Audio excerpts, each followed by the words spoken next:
My older sister Jeanne is 5 years older than me, and the story also happened 5 years ago.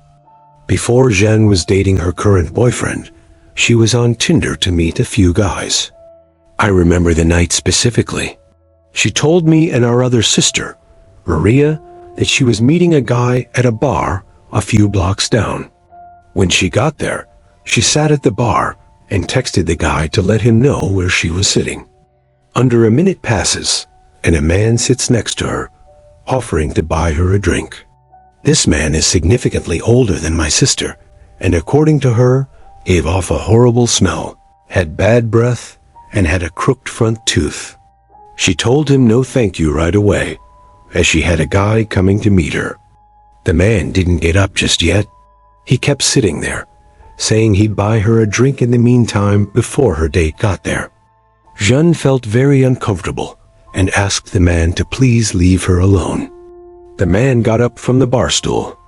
Jeanne told us she did a quick glance to see where the man had gone, and she said he sat at one of the nearby table booths. Jeanne texted her date about what just happened and asked him to please hurry.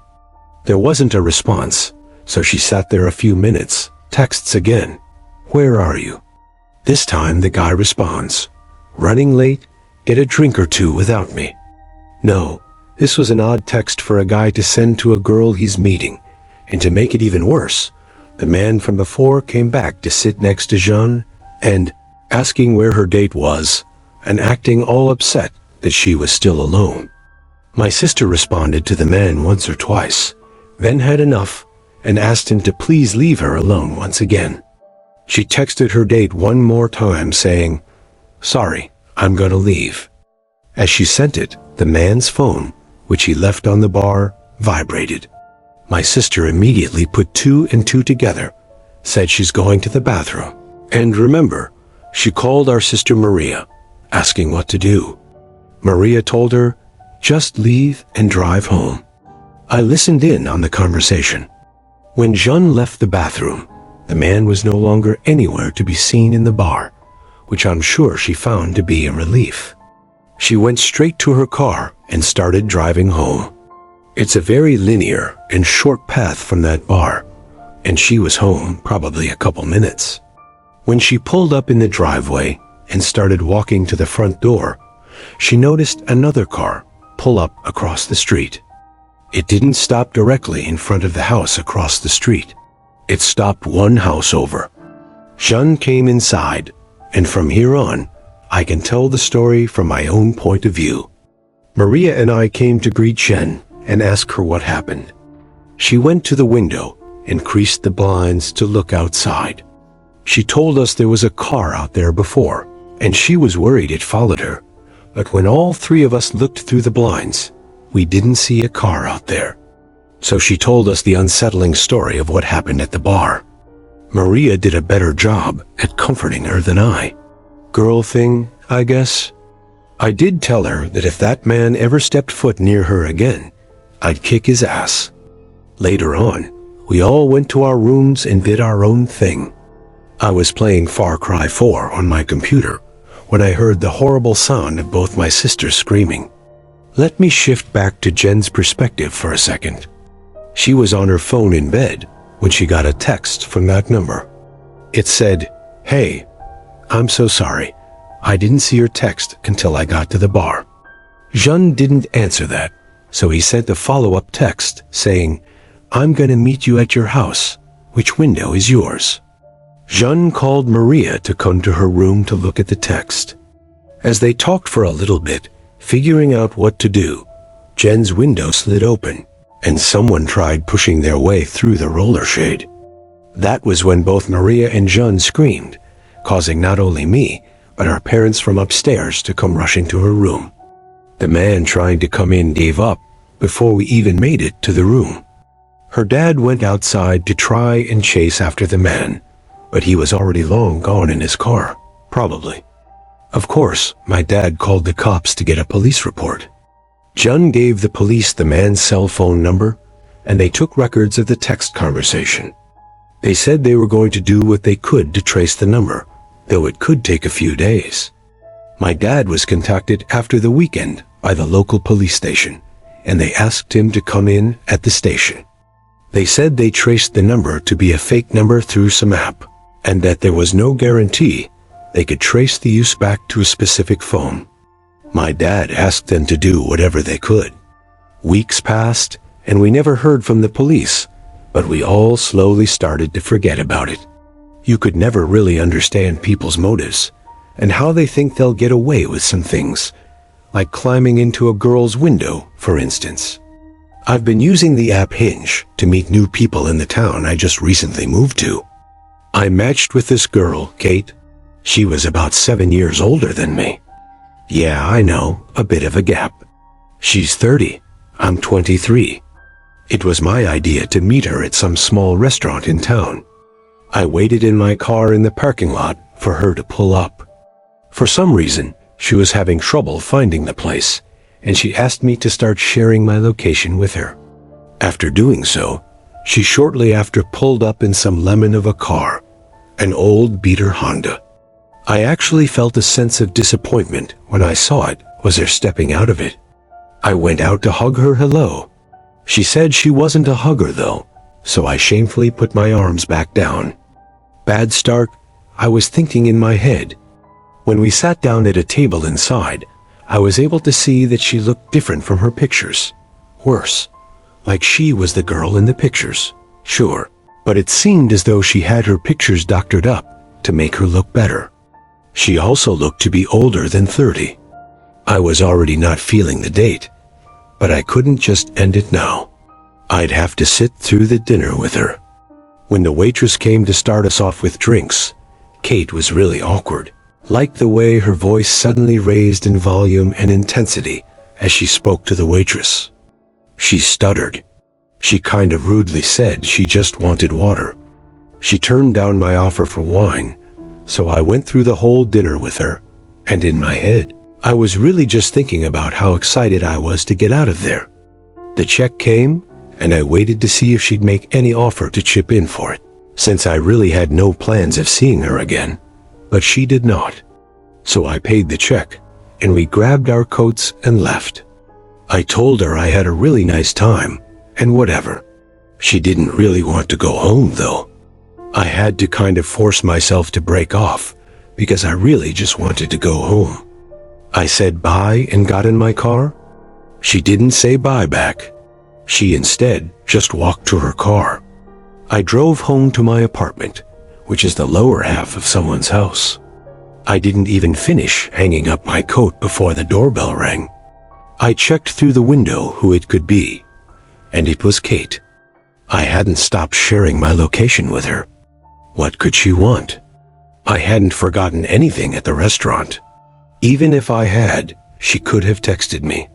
It was then that I realized this woman might actually be nuts. I walked away from the door and hid in the kitchen with the lights off. I got a text from Kate saying, "I know you're home." I replied, "What do you want? Why are you here?" She texted back, "Answer." I didn't answer that time. I stayed in the kitchen and waited there for a while until she texted again, saying, "I see you at the table. Let me in now." She knew I was sitting there. She could see me, and in panic, I looked at all the windows until I saw the one. It was one of the backyard windows. I hadn't lowered the shade all the way down, and through that little opening at the bottom, I saw her eyes creeping in. Freaking out, I went to my room and stayed in there, with the lights off while I called 911, reporting trespassing. I had the call on speakerphone so I could read the insane texts Kate was sending me. One of her texts said, "Nobody wants me. I'm sick of it." Another sent, "You're just like the others." Then I heard the sound of glass being broken outside my room. I ran to lock my bedroom door and told the operator that she was breaking into my house. The woman on the line said to wait in my room and grab something to use as a weapon. She said the cops would be there shortly. She tried the door, not to my room, and when it wouldn't open, started pounding angrily, yelling for me to open up. I told the 911 operator to send the cops in through the back as that was how she broke in. Luckily, this town seems to have a fast 911 response time, because cops were there in minutes. 3 cop cars actually. I heard the cops talking with her, telling her to calm down. That was when I opened the door to see 4 cops around her, with her being already in cuffs. She was taken away and charged with breaking and entering and some other charges. I had the option to take her to civil court for damages to my property, but the time and lawyer fees would be more than the cost to just fix the window, so that's what I did. I did get a restraining order against Kate though, while later learned her real name was actually Pamela Castillo. It was my first date with a girl from an online dating website. I offered to have her over and cook for her. I'd been out of the dating scene for a long time, since I recently broke up with my girlfriend at the time. The woman's name was Amelia. She was 26. I was 32 at the time. I didn't really think having her over for dinner before meeting her was weird.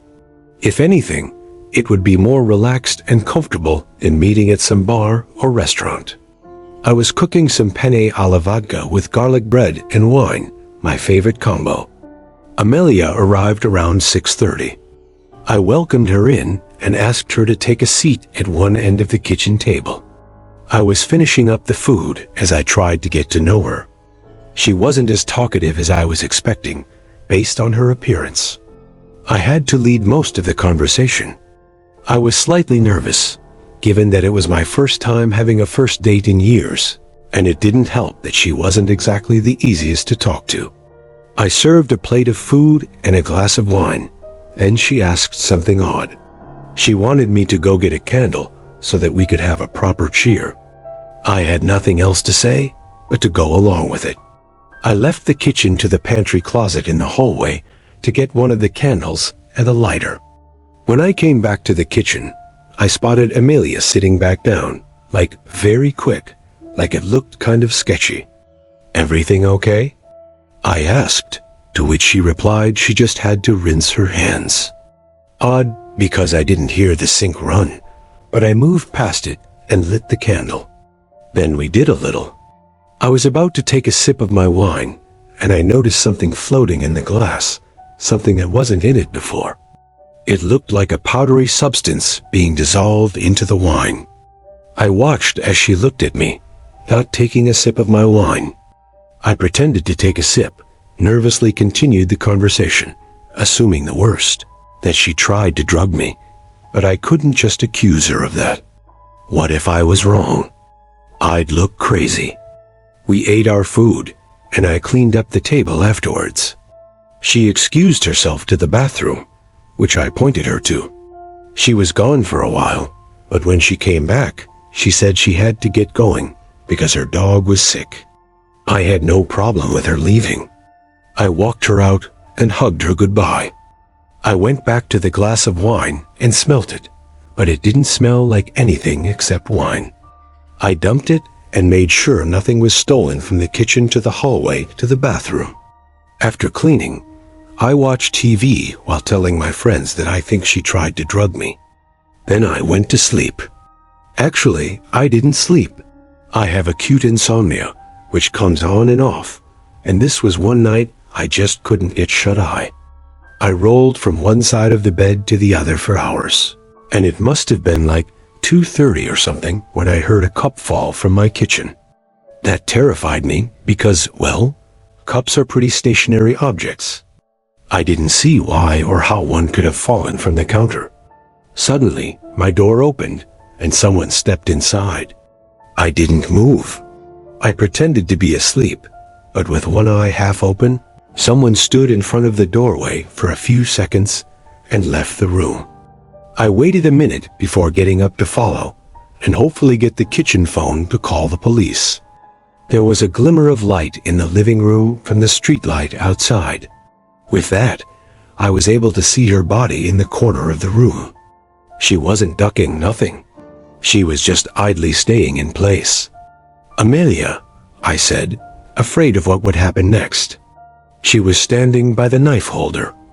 "Amelia, if you leave right now, I won't call the cops." There was this awful, chilling silence before she put something back on the counter, walked to the back door, and exited. What she put back on the counter turned out to be a knife. When she left, I locked the door first thing. Of course, I think when she had to use the bathroom, she unlocked the back door with plans of returning. This was after her plan to drug me failed, of course. I called the police, and they took the knife for fingerprints. Based on her criminal background, police later showed up to Amelia's house and arrested her. I did not press charges,